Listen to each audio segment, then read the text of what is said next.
Hello guys welcome to my blog. आज पनि म बिहार जेट आइसकेको छु। आज चाहिँ अब हामी यो अटो बनाउन जान लाग्यो होइन, किनकि हिजो अटो बिग्रेको थियो। बाई बाई, अब चाहिँ हामी अटो बनाउन जान्छौँ।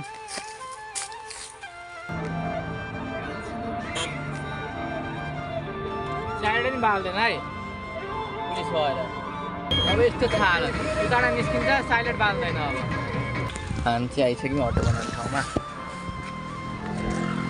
अब हिजो बिग्रेको अटो यस्तो छ। यो चाहिँ ठुलो ग्यारेज हो टोडाको।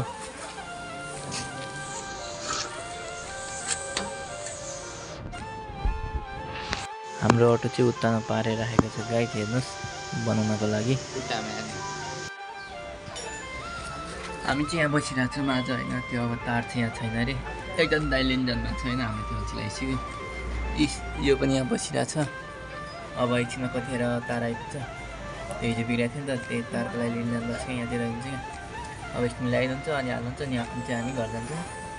अनि त्यही मेरो काम गएर सुत्छु बस्छु, त्यही हो। अब हेरौँ कतिखेर हुन्छ।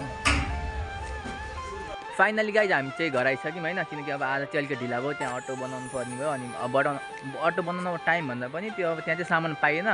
सामान नपाएको कारण अब त्यो अब अलि त्यहाँ कहाँ कता गएर लिएर आउनुलाई अलिकति टाइम लाग्यो। वीरगन्ज गएर लिएर आउनु पर्ने भयो अरे। अनि त्यहाँ गएर लिएर आउँदाखेरि अब आज त्यति रातै पऱ्यो क्या। बस्दा वेटिङ गर्दा रातै पऱ्यो। अनि अब आजको लागि यति नै, हामी भर्खर आएको। अनि त्यहाँ अटो त्यहाँ राख्यो। अब आजको लागि चाहिँ यति नै। अब भोलि नेक्स्ट भिडियो आउँछ, के आउँछ मलाई पनि थाहा छैन। त्यही हो, लास्टमा त्यही लाइक कमेन्ट एन्ड सब्सक्राइब गर्नुहोस्, सपोर्ट गर्नुहोस्, त्यति हो। बाई।